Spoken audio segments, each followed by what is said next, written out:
Hi there, welcome to my channel English Show. Today, you are invited for my new lesson for International GCSE English Language A, Paper 2. Our new lesson today is Still I Rise, a poem written by Maya Angelou. So, in this poem, I'm going to explain line to line, word by word, with literary meaning and figurative meaning.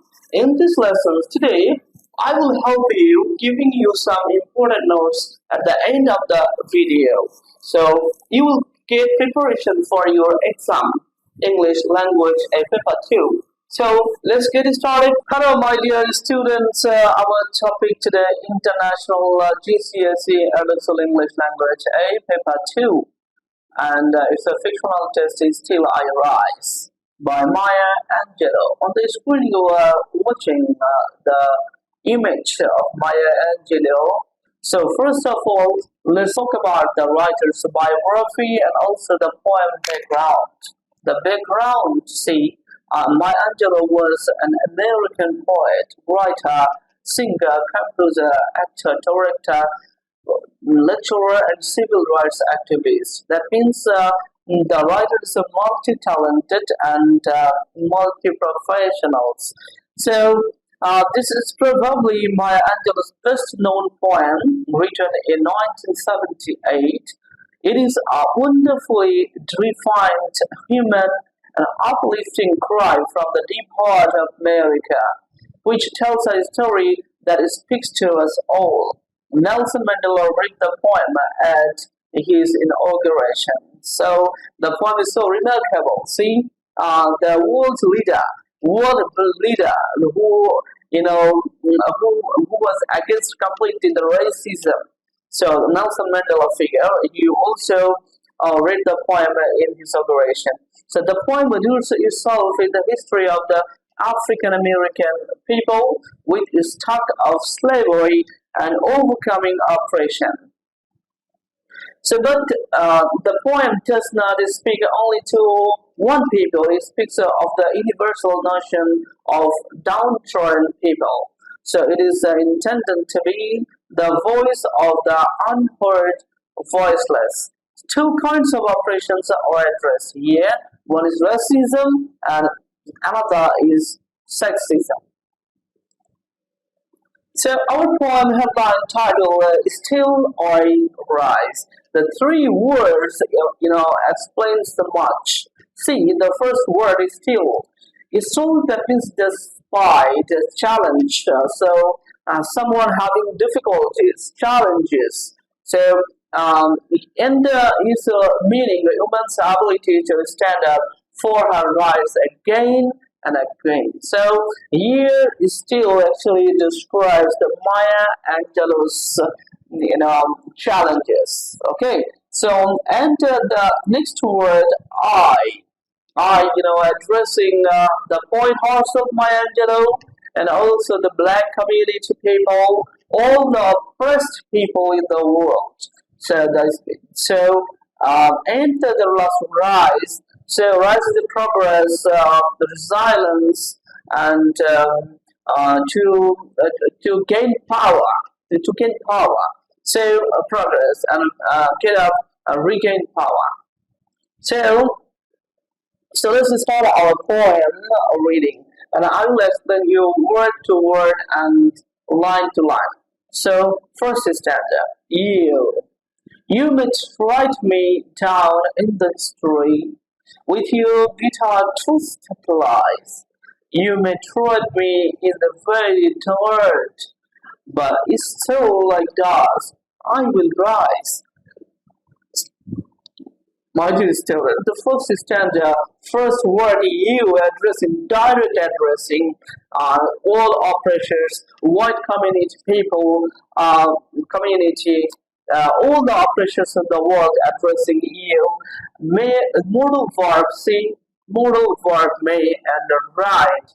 So write me down. So that means writing something in negative way in the history. That means something to make a remarkable memories. So here the word me. So me addressing Maya Angelou herself, and even also addressing all black community people, all the oppressed people in the world, in the history, with you bitter, twisted, the bitter, unpleasant, and twisted, something not in proper shape, and both here see but and cha sound started both vocals, and these are harsh consonant and alliteration of ta sound, bitter, twisted voice. You may told me in the very dirt.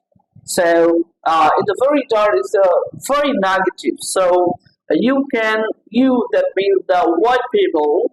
Maya Angelou challenges that offers that okay, you can proceed. You can throw at me, that means pass me in the very dirt.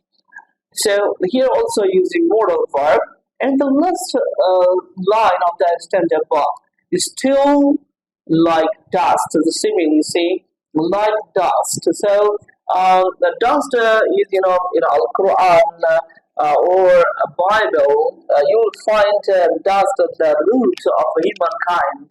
That human being configured from dust, the root material. So from the root material again with the same power, Maya Angelou describing that still she will rise. So she means the community, black community, and she means the poet herself. Okay, so I will rise. So here's the simile, and dust is linked to the nature. So rise, I will rise with rebirth, so regenerations, reform with the power. Instantaneous, see, does my sassiness upset you? Here is, the questions as a rhetorical question in a figure of speech, English linguistic devices used here in the poem. So here sassiness, the keyword. Students, you can mark the keyword that is boldness, confident, lively spirit. So, does my sassiness upset you? Why are you bested with gloom? So why are you bested?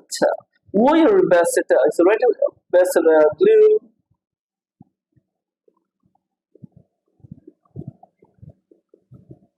Why are you bested with gloom? So bested means in trouble. That means Maya Angelou's questions to the white people, the oppressors, that why are you upset? Are you in trouble?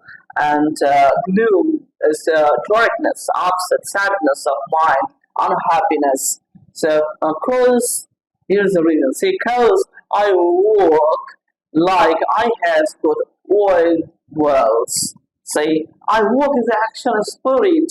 Maya Angelou's spirit.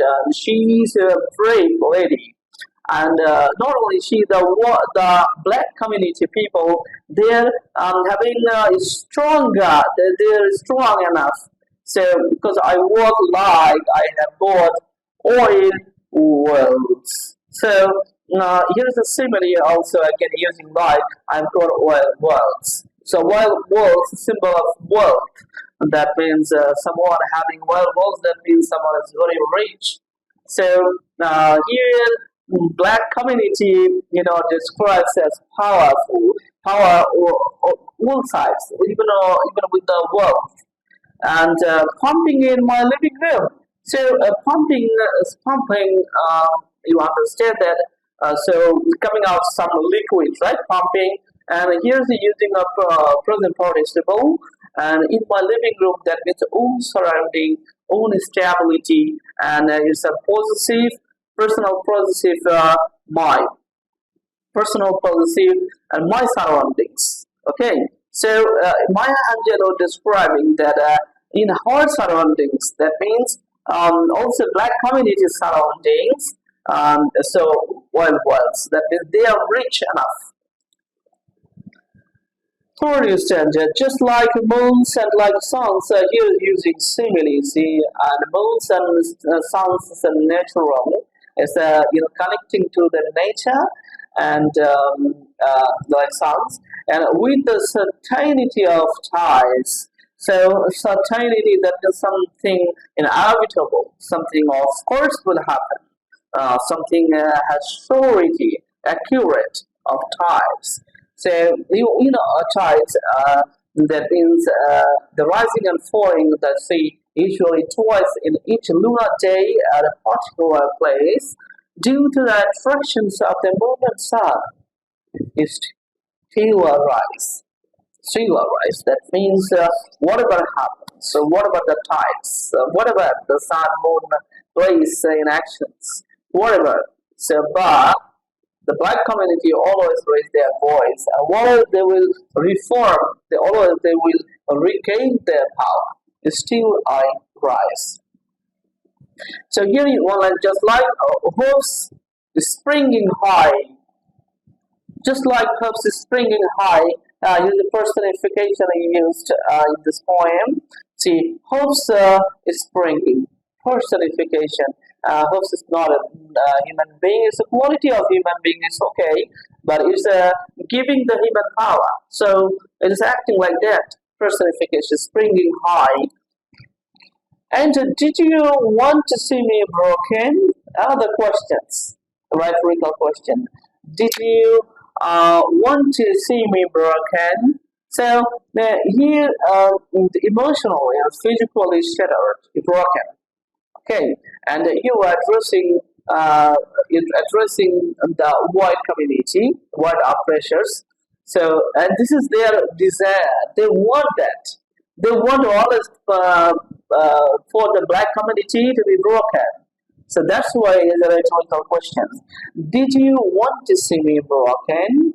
Bold head and lured eyes. Bold head, bold head and lured eyes. So, here's the imagery. See, the physical gestures of someone who will be someone who is repenting, or someone who feeling guilty and who is very weak.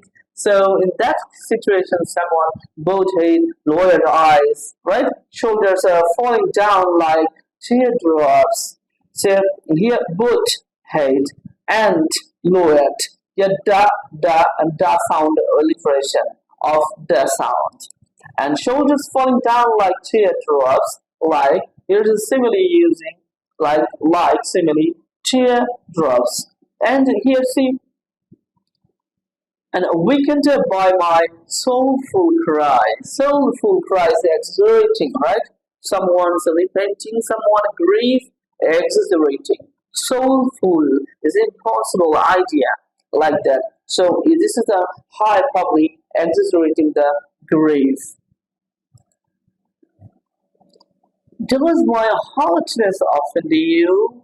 So another rhetorical question. See, does my hardness, the important word here, hardness, arrogance, and the pride of someone beat you, or physical voluptuous and physical structure. So offend you, and don't you take it awful hard? Don't you take it awful hard? So yeah, awful hard. See, it's a mocking and teaching language. So mocking someone, sarcasm as an irony term. See, don't you take it awful hard?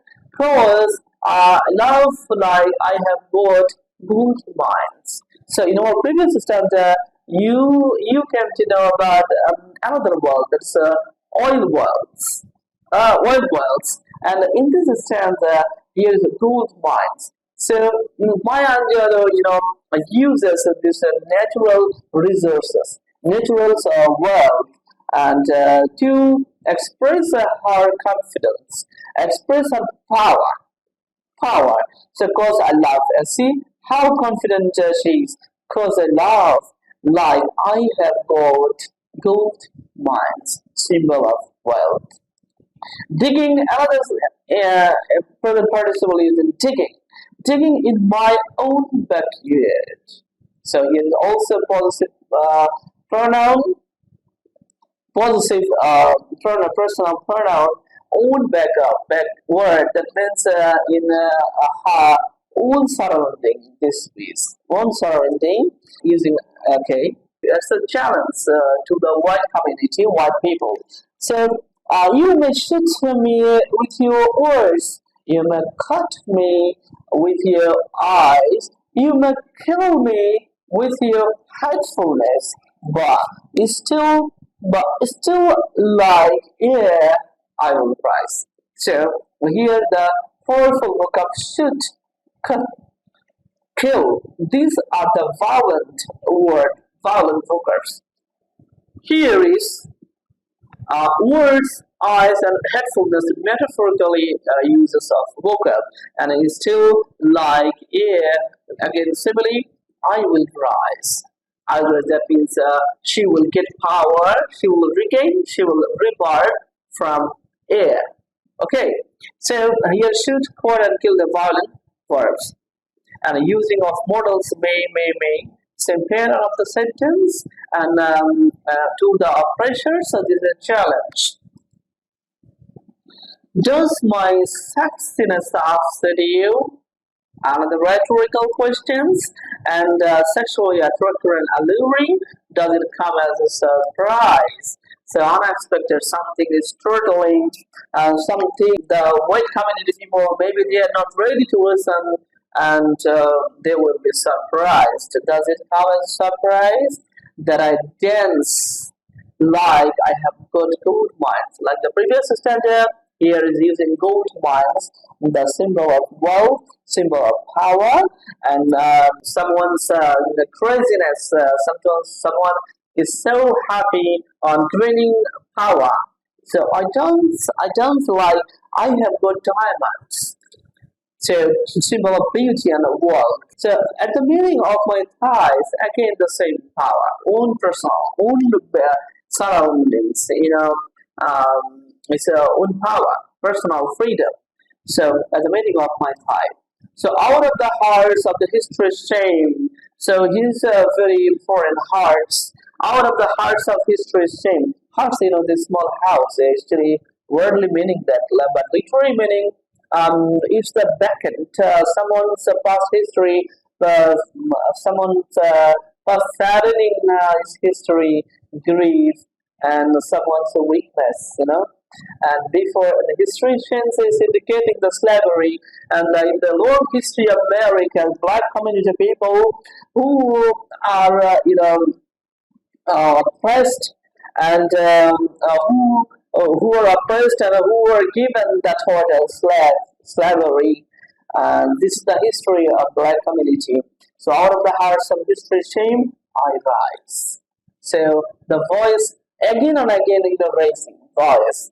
The voice is showing several time challenges that she will rise, Maya Angelou will rise, and also we had the black community will rise.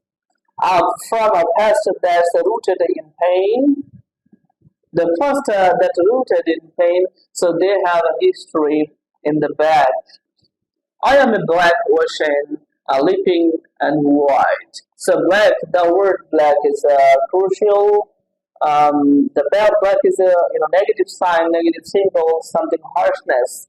And black ocean, that the anger of the oceans. So how when an ocean turns to anger mode, that means the natural destructions may appear. So I am a black ocean. So now my Angelou's own mind state that she might be anger. That means the community might be anger, might be forceful to go for action. So it's a black ocean. So Maya Angelou herself compared to black ocean. This is metaphor, leaping and white, leaping and white. So metaphorically, representing the speaker's vast and powerful presence, perhaps symbolizing his strength and resilience and depth. It's black. And a welling, swelling is it's a rhythm, it's a tone. Welling and swelling, I bear in the tide. Leaving behind nights of terror and fear. Leaving behind nights of terror and fear. Angelou describing the first duration, the first time, and they always having terror and fear. Okay, And the nights are full of fear, the violent word terror and fear, and also I rise, symbolizing new beginnings and hope. New beginnings and hope into a daybreak that's wondrously clear. A daybreak that means, remarkably bright, vivid, or transparent, suggesting clearly an optimism, wondrously clear. So a daybreak that means there is a word that after the cloudy sky, a new happening, a new day is coming. So you know, just after a break, the wondrously it will be clear. So that means my angel is optimistic that now maybe she or the black community or any of us people they are in a danger, they're passing a very hard time, but just after a break, it will be all solved. That means wondrously clear day. That is our new hope and a new aspiration is coming. So bringing the gifts that my ancestors gave. I am the dream and the hope of the slave. I am the dream and hope of the slave.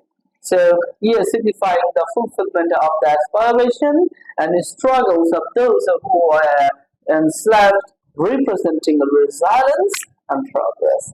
So my angel believed herself that she is the hope of the black community. So that's why she raises her voice against the white oppressors, and she is repeating this her challenging sentence and challenging line or phrase. I rise, I rise, I rise. So she will never be stopping. She will continuing. Okay, and she will be always in action. So, my dear student, my suggestion for you: read the poem at least twice to make you better understanding. So, my dear student, now I'm going to give you some notes for your exam preparations.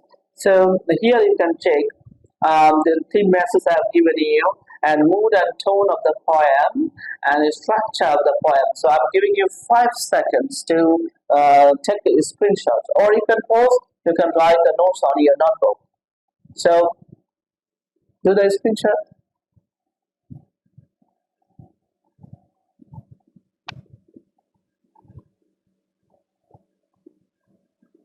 So I hope you took the screenshot. Let's another analysis standard by standard. Standard 1, standard 2, standard 3. You can take a screenshot or you can pause the video and write on your notebook.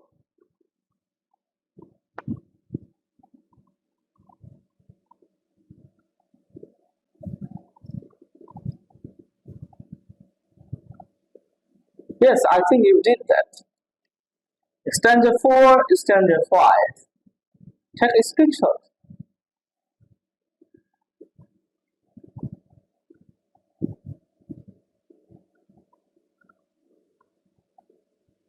I think you did that.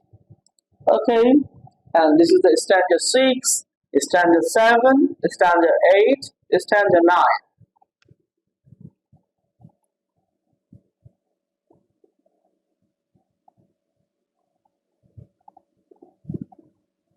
Okay, so now thank you, my dear students.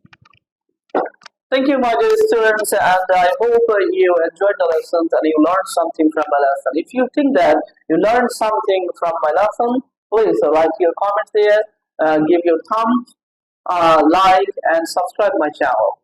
Thank you once again from my channel, English Tool.